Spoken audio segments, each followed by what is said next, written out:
I get it. You feel like you're stuck between letting go and actively manifesting. Everyone tells you to detach, but every time you detach, you feel like you're not going to get it. You need control. I need to get this thing that I want. In this video, we're going to talk about how to actually detach and how to not need control. And I'm going to give you my process that I've created that will allow you to feel like you already have the thing that you want. So you do not need to control your manifestation because you will no longer care about controlling it because you'll feel as if you already have it. Now, I think there's a lot of confusion in the space of law of attraction or manifestation or this whole law of detachment because the reality is it does work, but no one really tells you how. They just tell you to detach. But if you think about anything in life, if you don't pay attention to it or you don't give it effort or action, then you're not going to get it. And that's the thinking that is counterintuitive. But there's another way to look at this. Think about everything that you already have abundance of. If you think you have no abundance, you have an abundance of lack. You're not worried about losing those things and you're not worried about controlling those things. You're not worried about needing those things because you already have them. And so the way that we can create these feelings, and I'm going to share you with my 3-step process, so keep watching this video, is to get into an emotional state of already having. And the best way to do that is by assuming that you already have it. It's called the law of assumption. This is a Neville Goddard technique. Now, what letting go actually means is letting go of the outcome. You can still create that from not having the thing that you want, whether that be a partner or money or a car or a new job, house, whatever. If you're attached to the outcome of getting anything, you ruin the likelihood of it happening. If you're attached to getting the outcome, you negate the ability for it to happen in a state of flow. So I'm a big golfer. And whenever I'm worried about hitting a shot right or playing well, I wind up playing worse. And I actually took a huge break for about 3 months because I was getting so frustrated because I was so in my head about it. Like, you'll see pro players that play bad. And it's not because they physically can't do it. It's because they're so stressed out and attached to the outcome of getting what they want or controlling how things happen that their body doesn't respond properly. And when you do this, your mind won't respond properly because you're not using the proper parts of your brain. You're not using the parts of your brain that are for creating, that are for manifesting. Because when you need control of something and you activate your amygdala is only activated for the necessity of fight or flight. And when you're fighting or flighting, that is not a goal achieving mode. That is a survival mode. And we don't work well in survival. I recently actually had a moment where I had to catch myself doing this now. As someone who has ADD, I find myself squirreling from project to project. And I know I've been building this YouTube channel, but I had some issues with a video that I put a ton of effort in not getting as many views as I wanted it to. And I was like, you know what, I just need to do something else. But that was coming from a place of wanting to have an outcome. Now, the best video I've ever made on this channel was a video that I literally made when I was like, oh, I want to talk about this thing. And I just made the video. It probably makes sense that for there to be a framework that you can repeat that makes it where it's easier to do things. It removes all the steps or removes the need for things to just be lucky. But you can still create that framework and have there be a flow state because you're not attached to an outcome. And like I said, after that 3-month break from golf, I played with my uncle and my cousin, and I literally had the best round of golf of my entire life. And that's after not having played at all or even looked at a golf club. So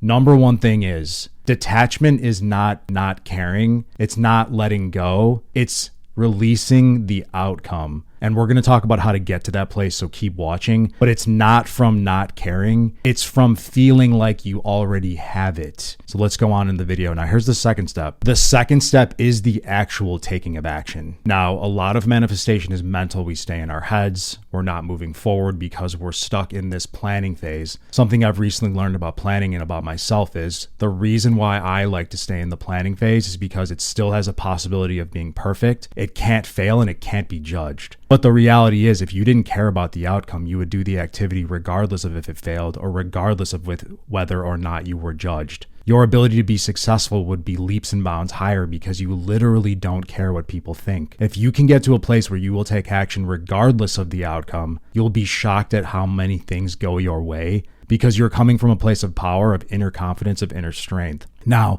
add to that, if you even look back at my first videos, I've only been doing this for about 3 or 4 months. They are leaps and bounds better now. And that's not because I've gotten $10 million worth of gear or hired any people. It's because only by doing do we increase our capacity to do a thing more competently. Now, if you look at people who have imposter syndrome, which I've felt in my life, and maybe you have as well, it's not because you can't do the thing. It's because you haven't done the thing enough times to be good at it. And you're comparing yourself to people who went through the exact same process. The difference between someone who becomes a master and someone who lives in the state of perpetual planning and imposter syndrome is action. It is the mere action that is taken and put forth with the first step, which is the removal from the need for a specific outcome. If you're posting a YouTube video, and this is my issue that I've experienced with that one that I just referenced, I was like, why aren't I getting a gazillion followers? Why aren't I getting a gazillion views and likes? It's because I'm just not a master of this craft yet, but that's what I'm working towards. So think this, it's not about the end goal. And I know this is lame. I'm not going to say it's about the journey. It's that every time you do the thing, you get closer to mastership. Now, if anyone's familiar with Malcolm Gladwell, he coined the phrase the 10,000 hour rule. The 10,000 hour rule implies that after 10,000 hours of doing any activity, you are a master of that activity. And now what do we know? Your goal cannot be being perfect because you are not yet a master. Even masters know that things will not be perfect because they're constantly innovating and getting better. But they've created a skill set that allows them to have more of a likelihood of viral activities or success-based outcomes sheerly by taking action. And so I encourage you to do the same. Anything that you want to be successful at, you need to take action. Action cures all. Action creates outcomes. If they're not the outcomes that you want, you will get data. It is not a failure. It is an ability to pivot when things don't work and double down when things do work. It's going to give you your path, which will zigzag, and you will be able to create more and more successful outcomes.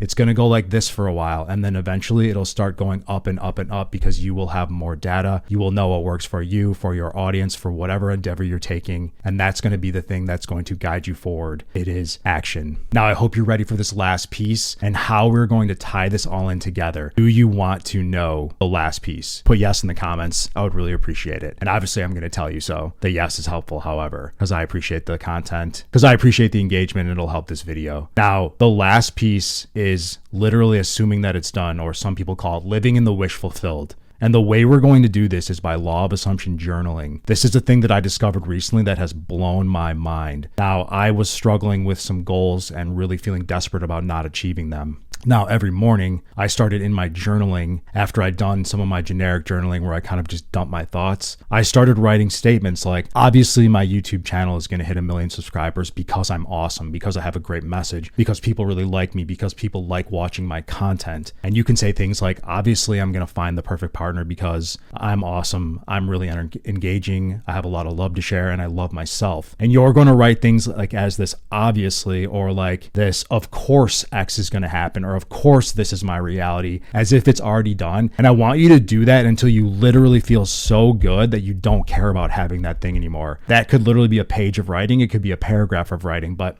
I was blown away when I started doing this activity at how good I felt. And I literally didn't even care about the outcome at that point, which allowed me to take some activity and some confident steps forward that I would have normally not taken because I would have spent so much time in analysis paralysis because I wanted to ensure that I got the outcome that I wanted. And so the only way for you and for me and for everyone to really truly get into a state of pure flow, pure having, pure manifestation is by creating the feeling of having the thing. If you felt like you had everything you wanted, you wouldn't care about having it. And this is something I always say, and it's the most important thing. You're not chasing a thing, a person, money, whatever. You are chasing a feeling. We all want a specific feeling. So figure out what feeling you want and now live your life feeling that feeling as much as possible, and your entire world will open for you and you will get everything that you could ever desire. Guys, thank you so much for watching this video. I'm unbelievably grateful. If you like, please leave a like, please leave a comment, and check out the next video. I'll put a link below. Have an amazing day. Peace, love, and be good.